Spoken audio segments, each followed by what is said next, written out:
I didn't know much about Nate's profession or that side of him.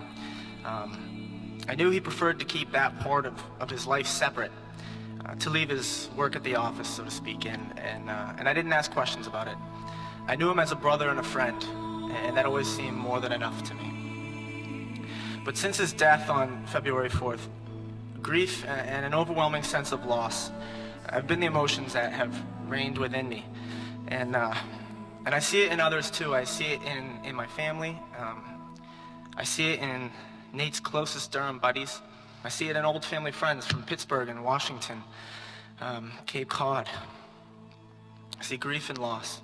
And I blame my own grief and loss on my ignorance of Nate's job. You know, I knew what it was. I knew what it was by name and by title, but I didn't know what it meant.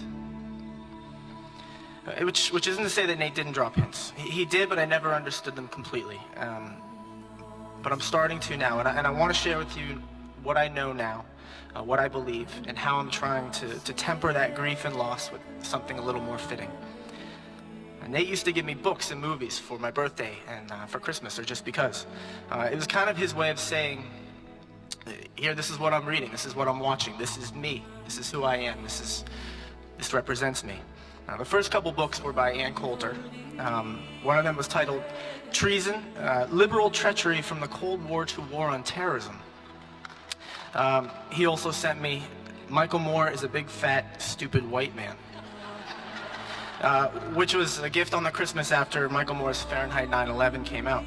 Nate was not one to keep his political beliefs to himself. And I would have to rebut, so I sent him Howard Dean's biography, and then the right-bashing Lies and the Lying Liars Who Tell Them by Al Franken. It was mostly in good fun, and I enjoyed playing the devil's advocate because it was pretty easy to push Nate's buttons in that regard.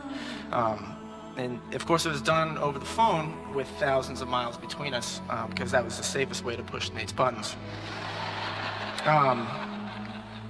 But I remember one time we were talking on the phone, and he was out in Monterey and I was back on the East Coast, and the conversation was getting pretty heated. I think all I needed to mention was George W. and he's ready to, what are you going to say about George W?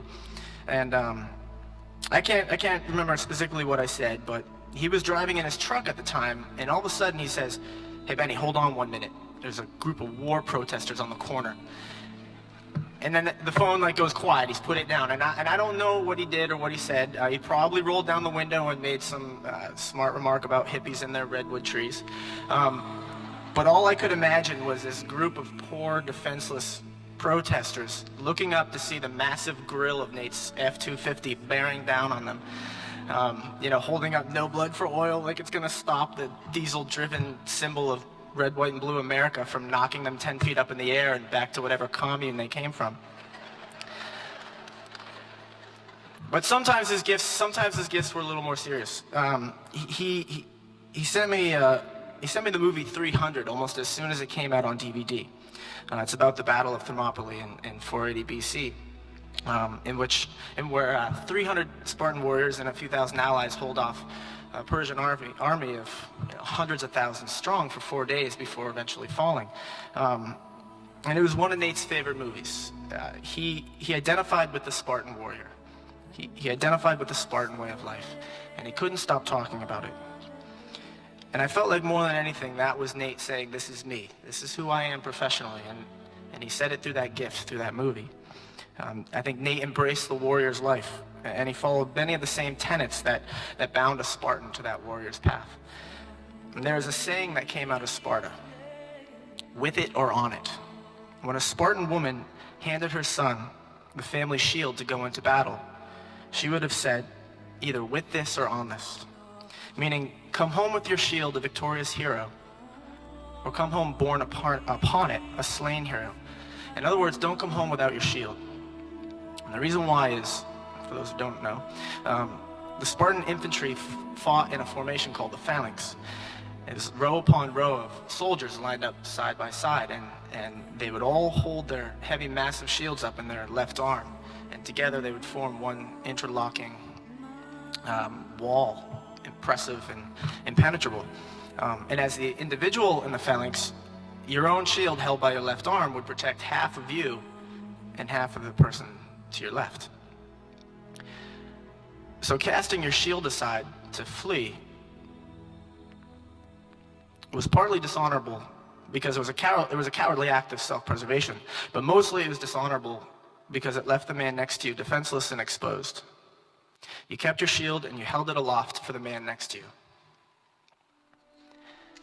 And my brother never dropped his shield.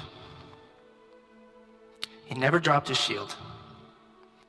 To his last breath, he fought by his teammate Mike Koch's side. And I'm told that as the number 2 guy, like the second guy in the room, as Doogie was explaining to you, that night, maybe Nate had a split second to reconsider what he was doing. That maybe as the gunfire erupted, he might have had the briefest of moments to stop his forward momentum, or maybe drop for cover, or retreat a few steps, step out of harm's way, but he did none of those things. He was trained to have the back of his shooting buddy Mike, and that is what he did. His last action before succumbing to his wounds was an effort to drag Mike out of the way, and he never dropped his shield. Last week, my family traveled to Virginia Beach for a wall memorial service for Nate and Mike and Louie, another fallen soldier, at the base where they worked.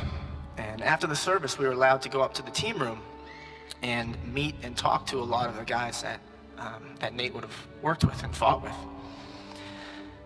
And I was talking to one of them about Nate and about Nate's death. And I could tell he was struggling to say what was on his mind. And he said, you know, I always imagine I'm gonna slip on a patch of ice and break my neck or something stupid like that. But Nate, and he didn't finish what he said, what he was gonna say, but I know what he was getting at. Nate's was a good death. His was a warrior's death. And it was an honorable death. His was a good death. And it sounds like an oxymoron to say, a good death. And I hardly feel qualified to say it. But by any warrior's standards, be it Spartan or Viking or samurai, Nate's was a good death. And when I look at the events in this light, that grief and that sense of loss may give way to something else. And I feel proud of my brother. He lived a warrior's life and he died a warrior's death. And he died facing his enemy, fighting by his brother's side, holding his shield aloft to the very end. And for that, I'm proud of my brother. And yes, I am happy for him. He met his end doing what he loved, and he stayed true to his warrior's code. And there's another movie that Nate gave me. I'm sure many of you are familiar with it, Black Hawk Down. I wouldn't say it's one of his favorites, but I know from Mindy that it does have one of his favorite scenes in it. And it really sums up why Nate fought, why many of these guys fight.